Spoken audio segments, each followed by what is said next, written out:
All right, welcome back, everyone. We have the future of L1 protocols, and joining me will be Justin Guidici from Telos Foundation. So why don't you come on screen, Justin, and welcome. Hey, how you doing, Ken? Sorry, I was just Good. getting a bit of feedback there. Yeah, great to be on here. Great. So tell us a little about yourself and about Telos. Yeah, I'd love to. So I'm Justin. I'm one of the co-founders of the Telos network. We actually started our network around 3 years ago in the bear market, I guess, late 2018. So yeah, things were heading down. And we did it without an ICO, so that's an interesting difference. Most of the L1 networks out there start with an ICO and pre-seed rounds with VCs. So we built this from the ground up, and Telos started with no value, and now it's over 100 projects, the fastest L1 EVM in the world, and yeah, we're really growing. Awesome. Let's unpack, I guess, the top of L1, and let's also unpack EVM. So first of all, what's the definition of a layer one, and where are we in the progression of layer ones? Yeah, definitely. So I don't think there's any like established perfect definition out there of what an L1 is. You know, it's sort of the definition has come out via multiple articles, people talking about it, and it's sort of evolved. But what I would say is an L1, and again, not official, but you know, it's generally a public blockchain network, like a Telos or a Bitcoin or Polygon. It usually has its own consensus. That's usually the difference between an L1 and an L2. It has its own consensus. It doesn't rely on another main network to get consensus. Increasingly, there's like L2s coming off these L1s, like apps and subnets and supernets, but that's not a requirement. But yeah, it's typically public, and it's, you know, a place of consensus and trade and all these different things, you know, where you do all your main transactions. Great, awesome. Christian, thank you for joining us. Christian Hasker from Hedera. Welcome. Why don't you give us a short bio, and then we'll get your impression of what an L1 is. Sure, happy to be here. Apologies, I'm a couple of minutes late, some Chrome issues. So Christian Hasker, I am the Chief Marketing Officer for Hedera, which is a public distributed ledger network. It differs from other networks in the market because it is not built on blockchain technology. It's built on an alternative technology called Hashgraph, but it is a layer one. And I joined as Justin. Great to meet you. Was just talking about layer ones in general and caught some of what he was saying. And yes, layer ones have their own consensus mechanism, and they allow for applications to be built on top of them. And I'll answer any more questions you have. No, I guess let's just talk in terms of both consensus. I guess in terms of the truth or source of truth. I guess let's go a little further in terms of what difference between like a layer one and a layer two, and then what other layers are there? Layer three. So kind of break down the stack with us, like you might maybe in your perspectives or in your worlds. Sure. So layer ones are definitely at the bottom of the stack, sitting above the internet layer itself. So if you look at an infrastructure diagram, layer ones underpin everything. And then you have different applications that are built on top of those layer ones. Now, in the traditional sort of blockchain technology, which are designed by their nature in order to be very secure, they add blocks methodically to the network and tend to be slow by design in order to maintain this high degree of security, because you really don't want your layer one to be not secure. So layer twos are a layer that sits on top of the layer one that do transactions a lot faster locally within a network. So you build a layer two network, you do all of your transactions at the layer two, And then periodically, you will settle those transactions on the layer one with consensus. So you probably batch tons of transactions together and then settle that. So it does speed up the nature of those transactions, and it also reduces cost. Now, of course, if you could design a layer one, which is incredibly fast and incredibly secure, then do you really need a layer two? Probably not. And that is where Hedera fits in. Yeah, so let's unpack that a little bit in terms of is layer two a prerequisite, or is that more of an artifice of current layer ones that layer two has been added on to provide that scalability with some sort of inheritance of some security guarantees? So I guess, Christian, let's go. Is layer two a prerequisite of an architecture, or is it just the nature of current technology? It's an evolution of current technology for sure. No one would set out, if you could rewind the clock to 2009 when Bitcoin was developed, you wouldn't envisage layer twos. They have sprung up out of necessity in order to speed up transactions and lower cost, for sure, as different applications have come online. Okay, Justin, any good Yeah. to that, or corollary, or agreement, or disagreement? Yeah, like is it a prerequisite? I don't know. I think we'll have to see what happens. At the moment, we've seen like a lot of things move to L2s.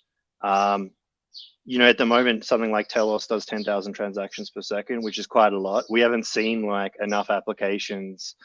We have like whole social networks running on our network, and they're not hitting a capacity yet. And sort of the network is getting faster with Moore's law. But I foresee a point where you have things like Twitter that have so many transactions that they need to move to, like, say, a Telos L2 or their own network. And then they're still using things like Hedera and Telos for trading or for consensus as well.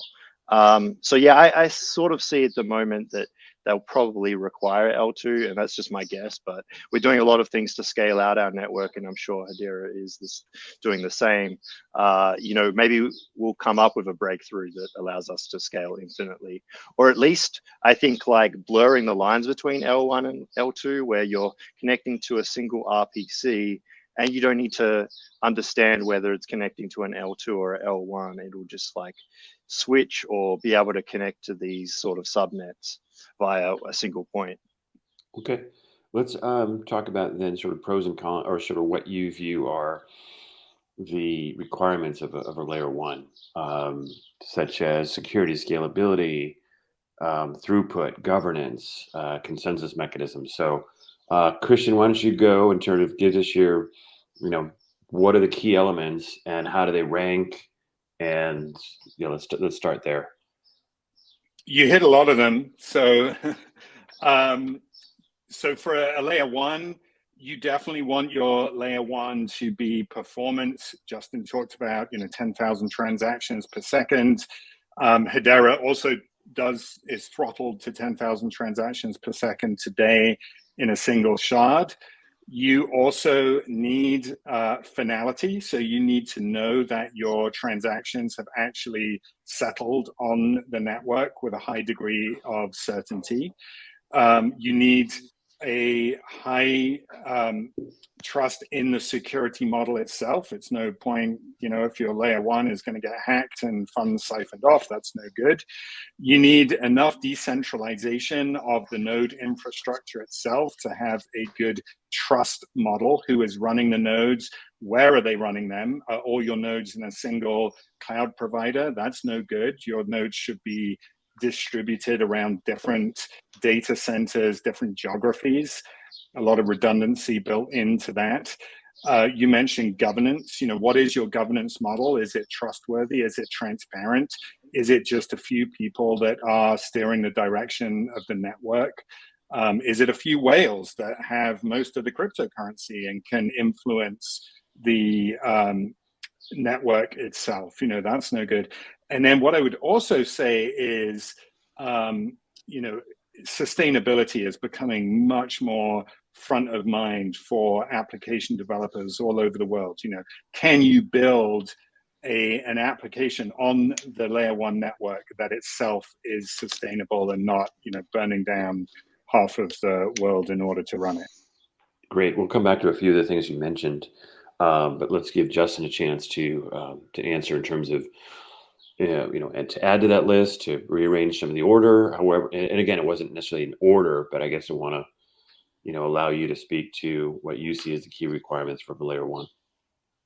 Yeah, I mean, I wouldn't call them key requirements, but I would say that, these networks having differences in their governance model, their consensus, and everything in between is actually what makes them special and different. And it really comes down to what's your use case to, how you want the network to be governed, or what's going to be ideal for your application. You might actually want something that is a little bit more centralized, or there's a way to get a quicker action on the network, quicker consensus in case of a security issue. Another differentiator for these networks is they all have different incentive models, for validators, but also for applications, grant programs. We've got Telos Ignite, Telos Spark hackathons. They all operate like different countries, with different cultures, and it's all of this stuff comes from like the rules of the network and how that network operates and just how it distributes the wealth of the network, and how it comes to decisions. There's no one right way to do it, but there's a right way for your specific use case or application. Okay. Christian, you mentioned finality. Can you dig into that a little bit in terms of talk about like because people sort of, with databases they assume, okay, well, commit's going to be in milliseconds, but on a blockchain, there's various, finality approaches, and there's a lot of trade-offs. And in order to get speed, you may, finality, like for example, optimistic rollups. It may not be a week till you actually, the challenge period is over. So explain what you mean by finality and why there's, to people that understand it, it becomes a big thing because there's such a wide range among solutions. There really is a wide range. So just to explain the concept of finality, if you walk into your Starbucks in the morning and you swipe your, let's say it's a Visa credit card, and within about 7 seconds, everyone knows that yes, Ken, you're probably drinking coffee now, maybe, Ken can afford that cup of coffee, right? There was money in his account. The coffee cost $5. We debited that account, and all is good. So for applications that require, high throughput, how long can you wait for finality? Other applications, it may be fine to wait, minutes or hours, but other applications need that kind of low seconds finality. So blockchains generally work by just becoming what is called probabilistic finality. Over time, they become more certain that transaction has settled. And depending on your blockchain, they may say, okay, well, we think that it should be 8 block confirmations and then we'll settle it, or, others might be 6 or whatever. And that's sort of a moving target. And, there's a differing degrees of trust in, has your transaction really settled or not? Because the worst scenario is you don't want people to be out of pocket where they believe that their transaction has settled for whatever they want to buy, but actually it hasn't. Maybe they wasted some gas fees around that. But on Hedera, we have finality within about 3 to 5 seconds with probability 1, which means that for sure it can't be rolled back. The transaction can't be rolled back. It can't fail. For sure within 3 to 5 seconds that 2/3 of the network has finalized that transaction. So that just lends itself to different applications. Right.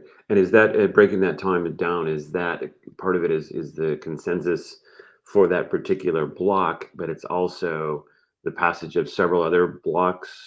Sort of what is comprised of that? So on Hedera, because it's built on Hashgraph, I apologize. that's fine. It's not blocks, but it is the number of nodes that have received that information. So you gossip out the information very quickly, and you want 2/3 of the nodes to agree on the veracity of that transaction and the order of that transaction. And when 2/3 of the nodes agree, you've settled that. So it's really just math and physics, in a global network, how quickly can that, travel, but Hashgraph itself can settle in finality that transaction very quickly. Okay, great. Justin, what are your thoughts on finality, and how does Telos view and approach that? Yeah, we think it's really important to achieve super fast finality. We're working towards half-second finality at the moment, or sub-second finality at least. Currently, like, we have half-second block times, and I think like within a couple of blocks, it's pretty much confirmed, but it's not fully final. And we just want to get it the full way there. Because ultimately, we believe in great UX, and we think like when you make an interaction on a website or some sort of pay pass POS system, where you're just tapping on to pay for something, it should be like really fast and immediate. Otherwise, what are we really improving? So yeah, that's sort of where we're heading. And yeah, we're definitely one of those networks that, really puts high speed as a priority. Okay, great. So next topic, I guess, would be then consensus and the relationship between consensus and nodes and the node architecture. Obviously, we've got proof of work and proof of stake. So proof of work is, all the nodes operate on the same transaction, and proof of stake, there's sharding, basically subnetworks or other ways to, shrink the number of nodes that are operating, on that consensus. So why don't you explain, each of you, how you approach node architecture and consensus? Christian, you want to start? Sure. So proof of work is essentially using electricity as the scarce resource, right? You have powerful computers that are solving complex algorithmic puzzles in order to compete to add and win the opportunity to add the next block to the blockchain. So again, tends to be slow, high security model, and expensive because you're using electricity, and also wasteful because all of the losing blocks are just discarded. Only the winning block is added. So proof of stake is by, every proof of stake network is way more efficient than proof of work networks, because instead of using electricity as your scarce resource, you're using your cryptocurrency as your scarce resource, and you're deploying your cryptocurrency in a way that the nodes get, based off of weighting how much cryptocurrency they have, they get to contribute more to consensus or less to consensus. And pretty much all proof of stake networks work that way. And then the underlying architecture itself can be more or less efficient. So some protocols do require heavy compute cycles. Others are much more efficient.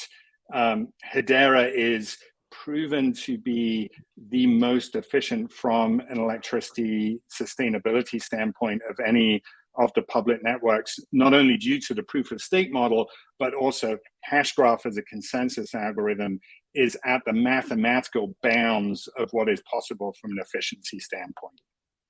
Great, awesome. Justin, node architecture and consensus approach.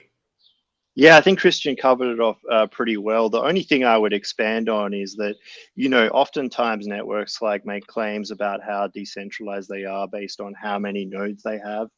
But, every network is different in its governance. And a big component of things is how consensus is reached. Like if it's voted via proof of stake, then really the people who are voting are actually the nodes. So how decentralized is the network in terms of token holders? And in the current governance model, how aligned is it towards that token holder? So yeah, something like Telos has, 50, 60 nodes at the moment, but then they all have 3 or 4 backup nodes. So, you know, there's a few hundred nodes there, but other networks like make claims about thousands of nodes, you know, say Solana or Polygon. But the reality is like half of the network is held by, you know, Polygon Foundation. So if one big node is controlling the network via proof of stake, then, you know, what does it really matter if you have 5,000 or 10,000 nodes? Yeah, let's unpack that theme a little more in terms of, you know, obviously you two experts, you know, definitely in the space and understand it well, and not necessarily naming other networks unless you want to. What are things that you hear that behind the scenes you're like, no, that's not fully correct, or that's the things that they're not saying? So you mentioned one a little bit there in terms of the number of nodes, but that those nodes are being operated by, you know, that network foundation. Are there other examples that you're seeing that you know, that you're saying, wait a minute, that's not the full story? So just from people looking at it from a perspective of, hey, I want to be able to, either I'm a developer and I want to look at the nodes, or I'm looking at, you know, looking at some of the tokens. What are things that they're not saying that, you know, people may want to be cognizant of? I can start with this one. I think the low fee claim on some of these networks is a little bit farcical, you know, because, you know, they might claim a low fee like sub-cent transactions, but when push comes to shove, like, and there's a big NFT launch, those transaction fees blow out to, you know, several dollars, or in Solana's case, the network just implodes. So either they're like, you know, offering those fees way too low and they can't even actually handle it. But it gives like a false view of actually how cheap is it going to be to run your application on one of these networks. Telos, as a comparison, you know, we have low fixed fees, even on our EVM, of 3 cents per transaction, or 1 cent for a basic transaction, but 3 cents for a swap.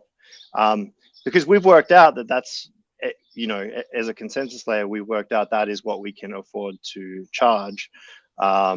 And we can offer it at a fixed price. So even if someone does a big launch, you know, it goes unchanged. You know that that's what it's going to cost. And that's great for developers because, you know, when these networks finally get really great adoption, then, you know, the cost for you and your users is actually going to be significantly more. And that's important for you to know. Okay, great.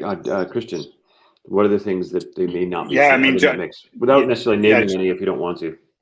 No, Justin brought up a really good point around fees. Low predictable fees is important. You know, are you going to hit congestion charges and things like that? I would say also that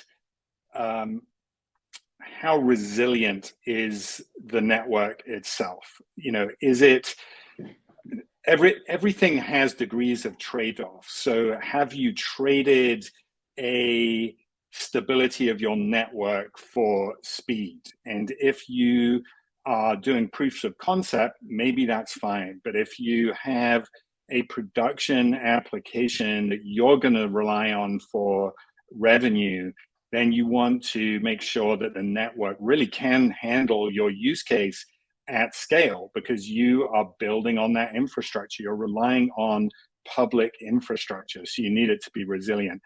And candidly, there are some outlandish claims being made that we're seeing not really live up to even the bare minimum of those claims in the real world. And I think that's important. You should deploy your applications either on a local test net that you've spun up yourself and do real world scenarios. You should do it on a public test net. You should try and simulate real world scenarios around congestion, right? If you're trying to mint an NFT and the network's congested, what's that going to do for your drop? You know, things like that people don't really think about until it's too late. Oh yeah, just a quick follow on. I mean, people should know that no network out there today can actually do 50,000 transactions per second. So I don't know how some of these networks calculate how many transactions they can do, but it's just like, it's actually literally impossible to do that unless you're like just running a database. And, you know, none of these networks who are making those claims, you know, for instance, Solana, have actually ever achieved that. you know, in a tangible way without counting transactions that aren't actual real transactions, you know, counting these consensus transactions that like on Hedera or Telos or Ethereum, you know, those consensus inter-node messages are not actual real transactions. So it's just total BS essentially. And people should just know that, like, pretty much the limit at the moment is around 10,000 transactions per second, maybe a little more. You know, we haven't tested more recently, but that's really the limit. And that limit is really based on like basic transactions, not smart contracts. So it's important, like stakeholders, developers, everyone knows this sort of thing is sort of. I think, by the way, that's a really good point, is what type of transaction as well. There are highly complex transactions where, you know, the best you're going to get is hundreds of transactions per second, and then very simple transactions. You know, if I send Justin a bit of HBAR or he sends me some Telos, we can settle that very quickly. But an on-chain, you know, full smart contract that's very large is not going to go that quickly. And there's so much misinformation out there. So the old adage of do your own research really does apply. Okay. Well, I wish I had a lot longer to talk. I'd love to dive into the contract language. I'd love to talk into the ecosystem. But let's just wrap it up. We've got 2 minutes, so 1 minute each. Tell us about, you know, what markets you're going after, some of the key successes, and anything you want to add in terms of why people should be paying attention to what you guys are doing. Justin, why don't you go first? Yeah, so we're a general purpose smart contract network. So we go after multiple industries. Some of the more prominent ones are obviously DeFi and NFTs, social and gaming. So we're getting really big into those. But yeah, I think we're just providing a really great alternative to some of the networks out there. You know, we have things like no front running, which is great for DeFi. Especially, I mean, even NFT launches, you know, not being able to like pay a higher fee to get your transaction in front of someone else, you know, on networks like Ethereum, this is causing like billions of dollars to be lost to traders essentially, because miners can basically jump in, capture some of the trade from the original trader. But yeah, we're definitely just offering a really great alternative in this industry. Doing it in a faster, fairer way, and yeah, we're really big in social as well. We have an application called Apix that you know is growing. It's got a couple of thousand users per day at the moment. And in terms of gaming, we've got an app called Kudo coming, which has 25 games that are going to be running on their little network. It incentivizes gamers and also developers who build games. So we have a lot of really cool stuff coming. Awesome. If you can, after the talk, in the comments, just put where to follow you and any of the key things that you want people to be looking out for. Christian, maybe 45 seconds. Just I'll do 45 seconds. So general purpose public distributed ledgers, you can really build anything on the ledger. We're seeing a lot of traction around NFTs as well. But I think where we do really shine compared with other public ledgers is because our governance is an enterprise-focused governing council. We are seeing a lot of traction with large, you know, Fortune 500 companies, especially when it comes to sustainability, carbon offset trading platforms and things like that. So very excited for that future. You can follow me, I'll put it in the comments, but you can follow me on Twitter at Hasker, and I would love to meet new friends out there. Awesome. Great. Well, thank you for both. Enjoyed the conversation. Like I said, I wish I had another 20, 30 minutes to talk with you and dive deep in some of this stuff, but I really appreciate you joining us this afternoon. Thanks for having me. Great to meet you, Justin. You too, Christian. Thanks, Ken. Really appreciate it. Thank you. Okay. Thanks, everybody.